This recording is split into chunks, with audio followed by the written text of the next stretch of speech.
Olá, hoje é terça-feira, dia 27 de setembro de 2022, e o Grupo de Conjuntura está reunido para um novo episódio do nosso podcast. Eu sou o Gabriel Chianca, comigo estão os pesquisadores Antônio Lixa e Margarida Gutierrez. O Grupo de Conjuntura hoje faz um debate sobre as regras fiscais. No noticiário econômico, diversas iniciativas estão borbulhando. Uma coisa que parece muito desafiadora é a sustentação do teto dos gastos para o ano que vem. Então, essas iniciativas borbulham dentro do próprio governo, vêm da academia, algumas coisas são comentadas por técnicos econômicos das equipes dos presidenciáveis, e o Grupo de Conjuntura vai fazer hoje um debate sobre isso com a perspectiva do sistema que nós temos hoje, um sistema que tem 3 regras fiscais, sendo elas a regra de ouro, escrita na Constituição, a regra de resultado primário, que veio com a Lei de Responsabilidade Fiscal, e a regra do teto, que é mais recente e talvez seja aquela que mais impõe limites efetivos ao crescimento da despesa do governo. Além disso, nós vamos fazer algum debate sobre como escolher uma boa regra no sentido da oposição entre uma flexibilidade dessa regra poder se adaptar em alguma maneira à conjuntura e, por outro lado, a simplicidade. A regra tem que ser entendida, ela tem que estar clara para os agentes, para a população. Esse é um pouco do mapa de voo do episódio de hoje. Eu quero convidar, primeiramente, a professora Margarida Gutierrez. Obrigada, Gabriel. Então, você adiantou um pouquinho aí as questões, né? Então, vamos lá. No Brasil, hoje, nós temos 3 regras fiscais, que elas se complementam, e umas são mais ou menos restritivas em determinados momentos, já foram e são. Então, nós temos a regra de ouro, está escrita na Constituição Federal, e ela diz o seguinte: o governo não pode emitir títulos públicos para financiar gastos correntes, apenas despesas de capital, que são 3: investimentos, amortizações de dívidas e participações societárias. Qual é a ideia desta regra que está na Constituição? Ao colocar um título público em mercado, o governo está criando um passivo para gerações futuras. E, portanto, esse passivo tem que ser equilibrado com um ativo que será entregue às gerações futuras. Essa é a ideia da regra de ouro. Essa regra, depois que nós passamos a ter déficits primários, ela se tornou um pouco mais restritiva, mas o fato é que a gente vem, através de uma série de possibilidades que a Constituição permite, a gente vem cumprindo essa regra. Tá? Esse ano, por exemplo, a gente vai ter uma suficiência de regra pelo aumento da arrecadação. A gente vai mais do que cumprir a regra. Segunda regra foi criada com a Lei de Responsabilidade Fiscal, a regra para o resultado primário. A ideia é, a cada LDO, que é uma peça que antecede a elaboração do projeto orçamentário, da lei orçamentária, tem lá uma variável que tem qual é a meta de resultado primário que o governo está pensando para o ano seguinte, né? Essa regra, qual é a ideia da regra? É garantir uma trajetória para a dívida pública. Por quê? Porque a variação da dívida pública em relação ao PIB, uma das variáveis que estão ali inseridas e que determinam a sua trajetória é exatamente o resultado primário PIB obtido naquele período de tempo. As outras variáveis que entram na discussão e na definição para onde vai a dívida pública PIB são os juros nominais e o PIB. Só que essas 2 variáveis não são de alçada da política fiscal. A única variável das 3 variáveis que determinam a trajetória da dívida pública em relação ao PIB é exatamente o resultado primário. Discute-se muito que esta regra tem uma prociclicidade. Em que sentido? Quando a economia cresce e as receitas, eventualmente, crescem mais do que o PIB, é possível aumentar gasto, né, e manter a meta de resultado primário em relação ao PIB. Eu acho que essa dificuldade da regra, esse atributo negativo da regra, ele poderia ser contornado. Bastava que, na LDO, ao projetar um PIB para o ano seguinte, que também é algo que tem que ser projetado, se a perspectiva é de um crescimento maior do PIB, o governo poderia, por exemplo, aumentar a meta de resultado primário. E em momentos onde se prevê uma desaceleração do PIB, a meta de resultado primário poderia ser menor. Então, é uma maneira de contornar um atributo negativo que está implícito na regra do resultado primário. E, por último, A regra do teto dos gastos. Ela foi implementada a partir de 2017, foi promulgada uma emenda constitucional, então está escrita na Constituição, em dezembro de 2016. E essa é a regra, que eu diria, mais rígida que a gente tem no período mais recente. Né? Desde a sua implementação, a regra do resultado primário, em 2017, foi a restrição, em 2018 foi a restrição, e em 2019 foi a restrição. A partir da pandemia, foi a regra do teto que virou a grande restrição fiscal. Essa regra diz que, hoje, os gastos primários do governo central, não inclui pagamento de juros, só podem aumentar de acordo com a inflação agora do ano fechado, do ano imediatamente anterior. Então, com isso, em princípio, não há aumento de gasto primário em termos reais, acima da inflação. Qual foi o objetivo dessa regra? Foi atacar o principal problema, o principal desequilíbrio das contas públicas no Brasil, a partir de 2000, na verdade, a partir de 1999. Nós temos uma estatística que é a seguinte: o gasto primário do governo central, de 1999 a 2014, cresceu 6% ao ano em termos reais, acima da inflação. Então, esse gasto crescendo com essa intensidade pressupõe que, do lado da receita, você tem algum crescimento próximo a isso, porque, senão, abre-se um desequilíbrio de contas públicas, um déficit primário, e vai ter repercussões sobre a trajetória da dívida pública, que foi exatamente o que nos aconteceu. Então, essa regra, ela inicialmente foi muito dura, ela só dizia isso. Agora, qual era o objetivo da regra quando ela foi implementada?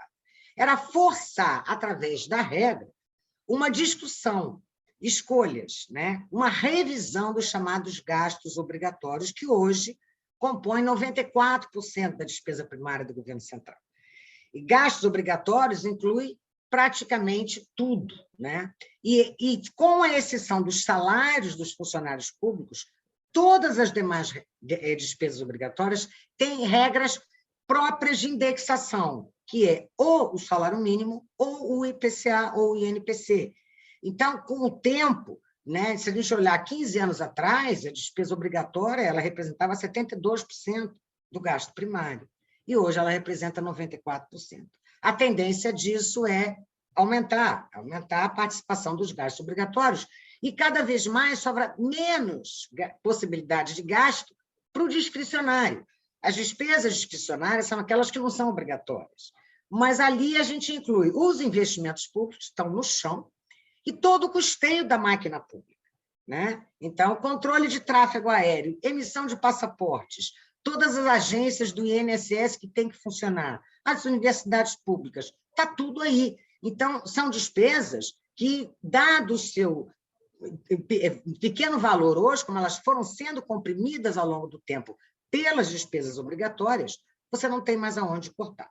Então, dentro dessa discussão aí, dentro desses números que a gente está trazendo, está surgindo várias discussões, como o Gabriel já colocou, sobre a viabilidade do teto no ano que vem, né? É possível contornar? É possível manter o teto? Então, nesse sentido, a gente está começando a fazer muitas discussões e a gente hoje vai trazer uma delas em especial. Agora, antes da gente falar de colocar essa discussão que está acontecendo, eu queria mostrar aqui alguns indicadores fiscais que melhoraram muito em 2021 e 2022. Então, por exemplo, a dívida bruta de governo geral em relação ao PIB, ela em 2021 fechou em 80,3%, e esse ano a previsão é que ela feche em 77,4% ou 76,7%, dependendo se o BNDES vai completar toda a devolução antecipada de dívida com o Tesouro Nacional, que é uma discussão que está acontecendo.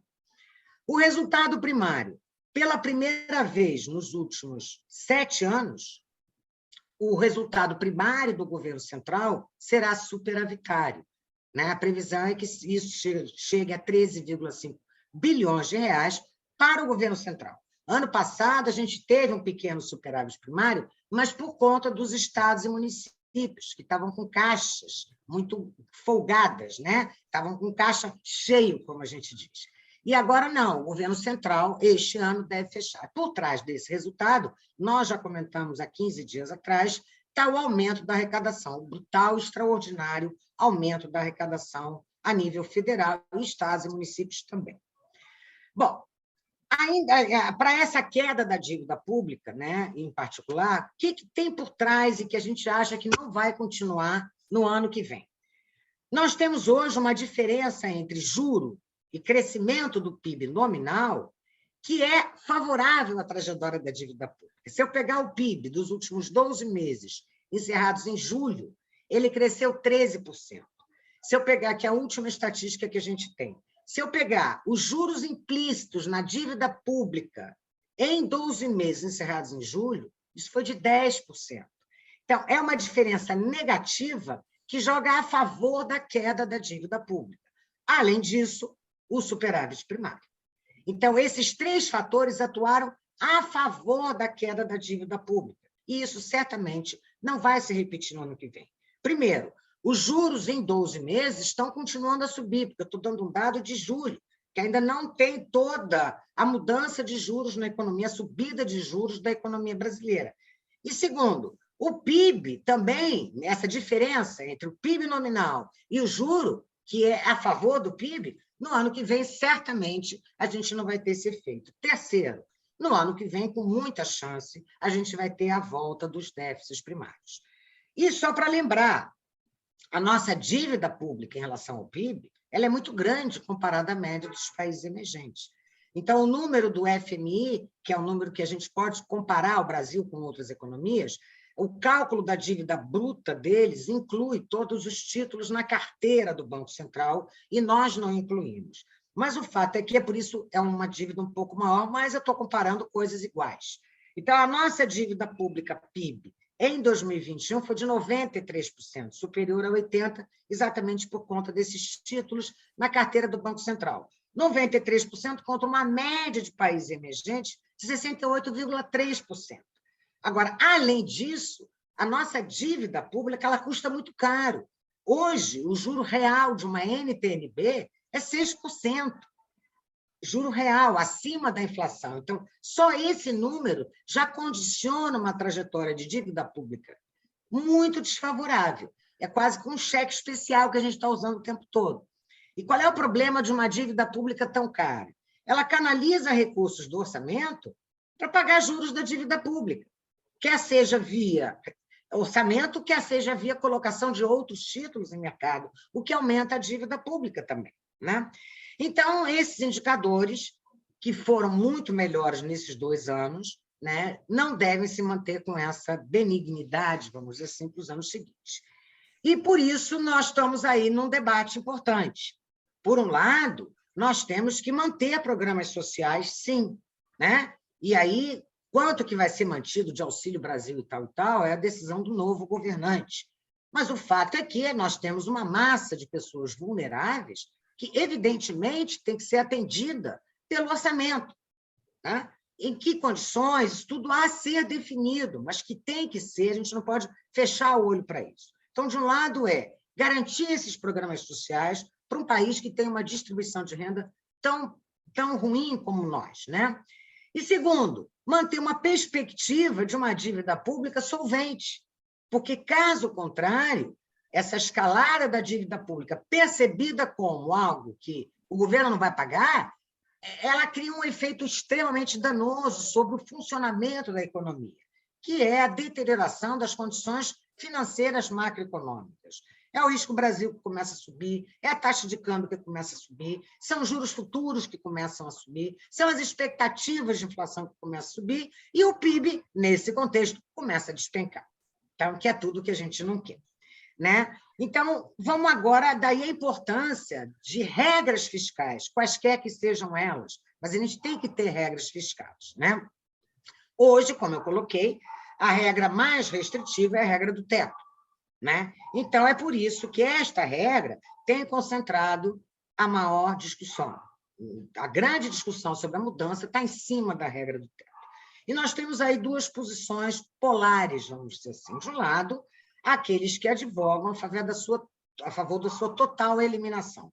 Essa regra é ruim, porque ela limita muito, então nós não queremos essa regra. E, de outro lado, tem um grupo aí de economistas, analistas, né, que estão advogando a favor da sua flexibilização.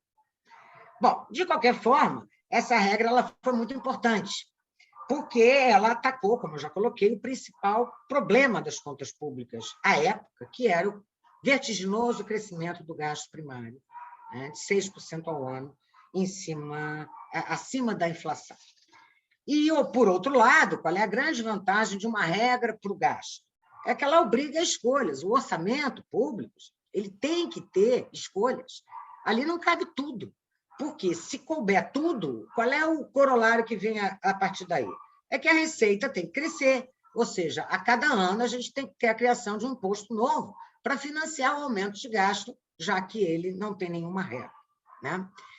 Então, antes da gente apresentar, na verdade, é o professor Lixa quem vai falar hoje sobre a proposta da Secretaria do Tesouro Nacional, eu queria colocar uma questão de pano de fundo.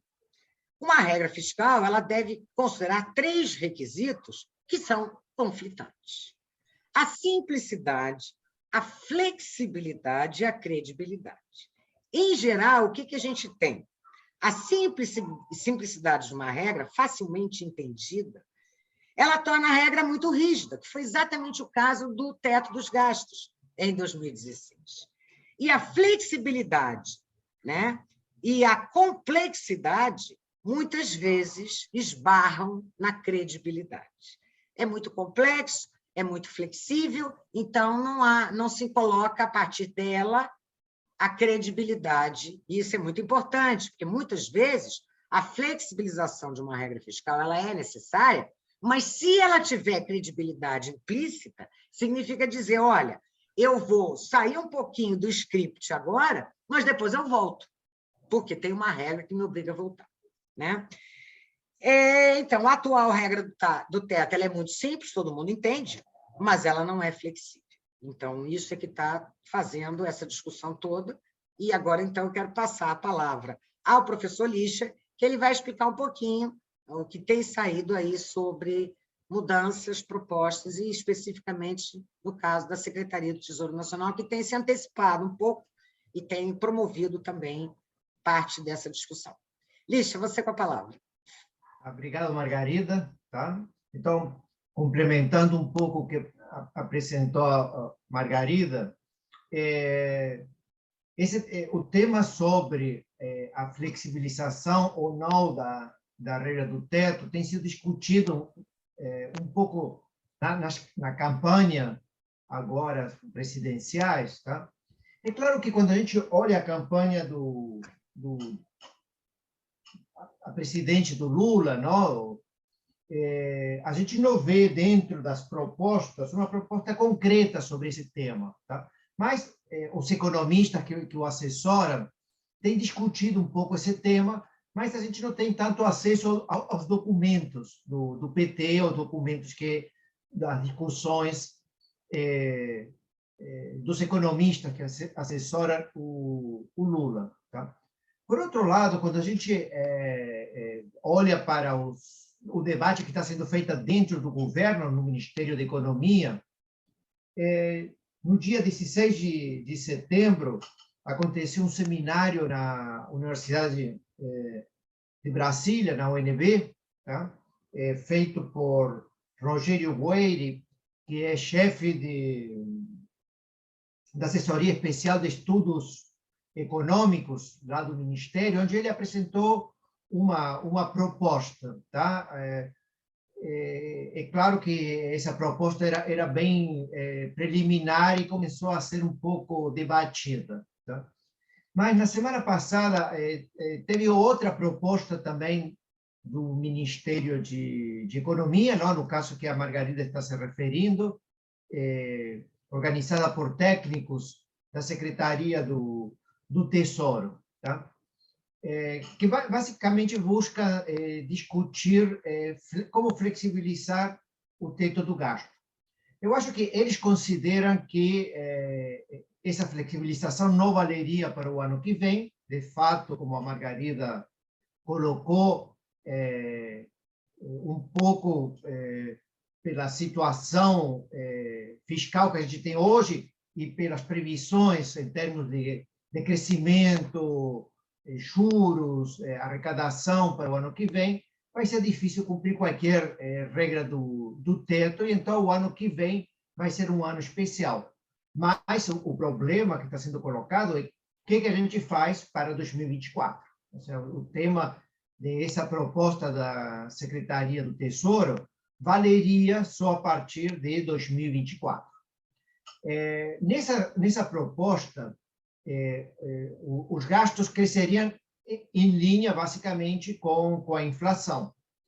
Mas poderiam ter alguns bônus, ou seja, um crescimento um pouco maior desses gastos, se alguns indicadores econômicos, fiscais, acontecessem. Basicamente, eles tratam de dois indicadores. Um relativo à dívida líquida do setor público e outro referido ao resultado primário. Tá? Então, eles já fizeram algumas simulações, colocaram alguns números.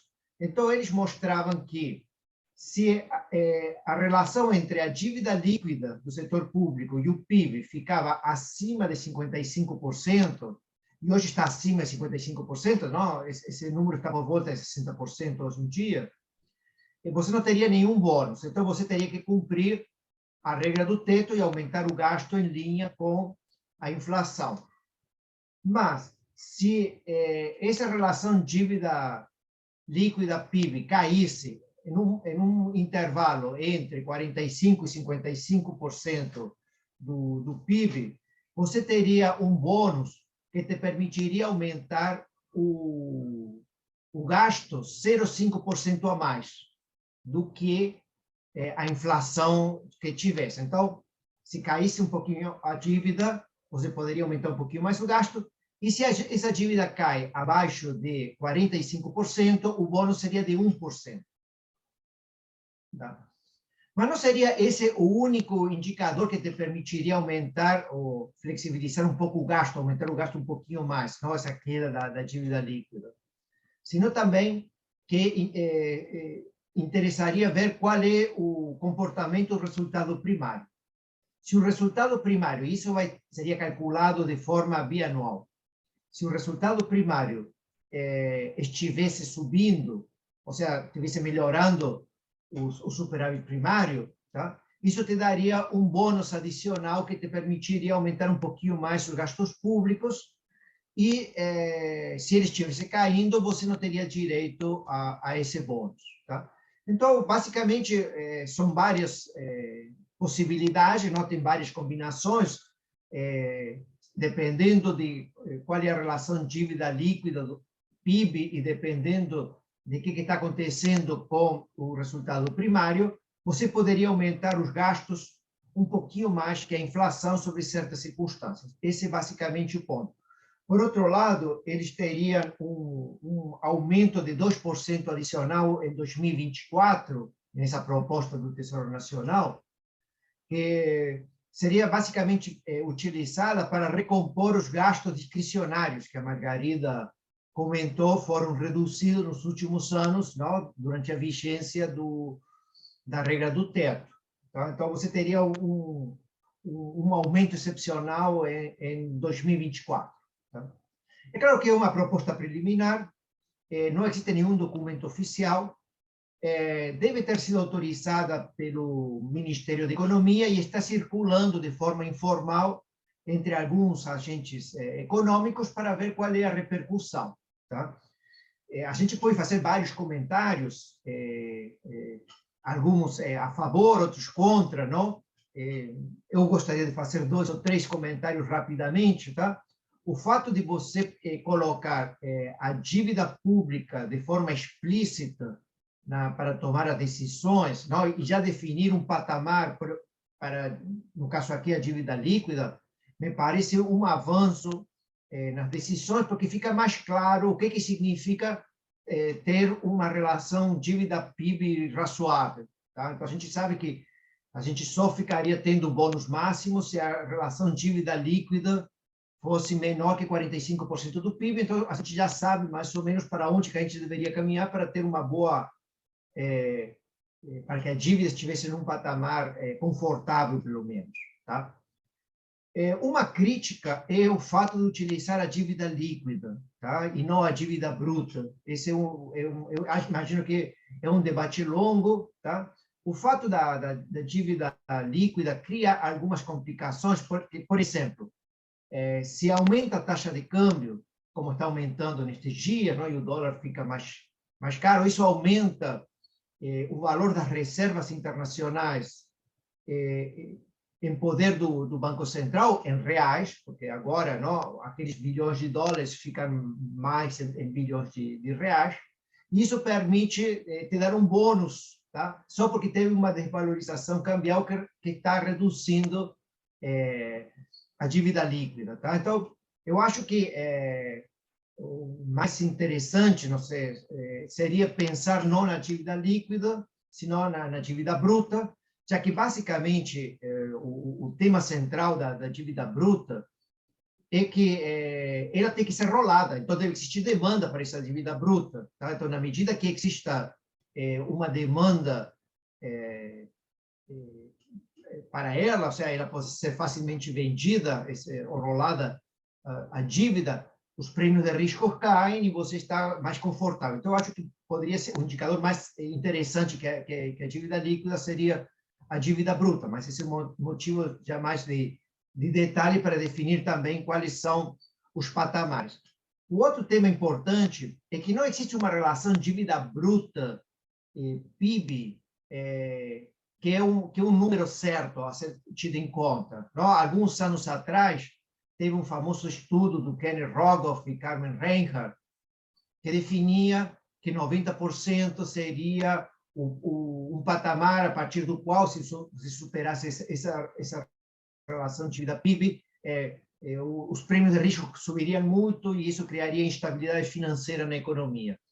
Muitas economias, especialmente os países desenvolvidos, superaram esses limites e nunca sofreram essas instabilidades que estavam sendo propostas, especialmente porque ter um número rígido só está olhando para o lado da oferta da dívida pública e não pelo lado dos demandantes da dívida pública. Tá? Pode ter menor aversão ao risco, mais vontade de comprar, muita liquidez internacional, e então você pode ter uma relação de dívida PIB um pouco mais elevada. Então, esses números também deveriam ser tratados conforme a conjuntura que a gente estivesse vivendo, mas isso está sendo planteado também por estas propostas. Tá?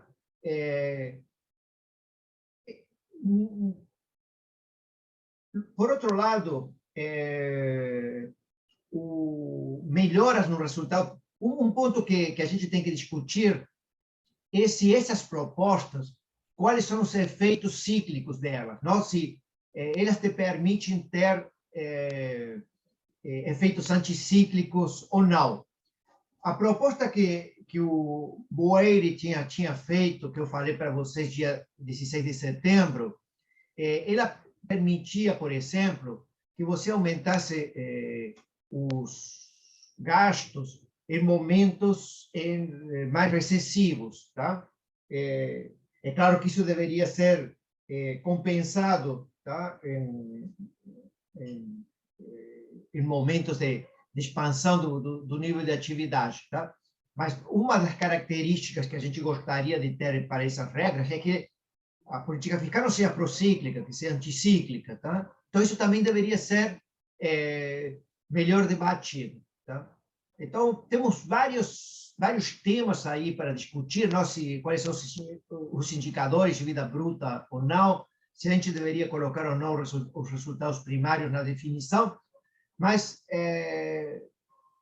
e também, mas existe um problema de fundo que a Margarida destacou, que é um pouco também o debate, é até onde flexibilizar. Porque se você permite uma flexibilização maior, ou seja, dar mais bônus e permitir aumento de gastos muito acima da inflação, e com isso, digamos, ter um pouquinho mais de flexibilidade ou política anticíclica, se isso for necessário, isso pode reduzir a credibilidade da política fiscal. Então, calibrar isso vai ser motivo de bastante debate, imagino eu, nos próximos momentos.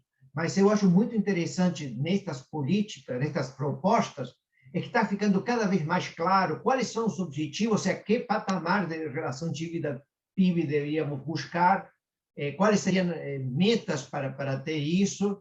Está claro que o instrumento de política fiscal importante é o gasto primário. Tá? A gente não está discutindo, basicamente, problemas pelo lado das receitas tributárias, estamos pensando que é mais o gasto primário que o governo pode controlar, e aquele debate que Margarida tinha colocado. Não? Ou seja, é claro, controlar o gasto primário significa fazer escolhas de política que normalmente são difíceis e com muitos problemas políticos para serem desenvolvidos. Tá? Mas acho que é um avanço. Não sei se a Margarida ou o Gabriel gostariam de colocar. Não, eu não tenho mais nada a acrescentar, acho que já foram colocadas. Eu Tá, tenho ok. muitas dúvidas em relação a tudo, não sei se o Gabriel quer Temos colocar. muitas dúvidas e o debate está começando, digamos, de alguma forma. Tá? Porque o último ponto que eu gostaria de dizer é ter uma regra do teto, como a gente tem hoje, tá?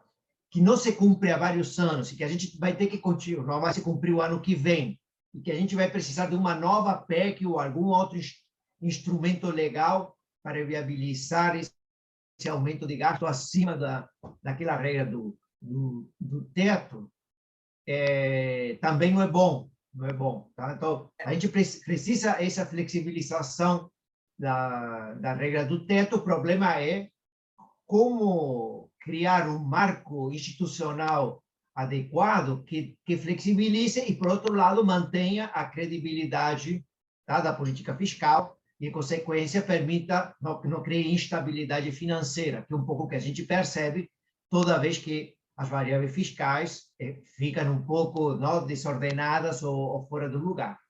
Certamente não é o cenário ideal que todo ano nós tenhamos uma PEC nova para contornar a regra do teto.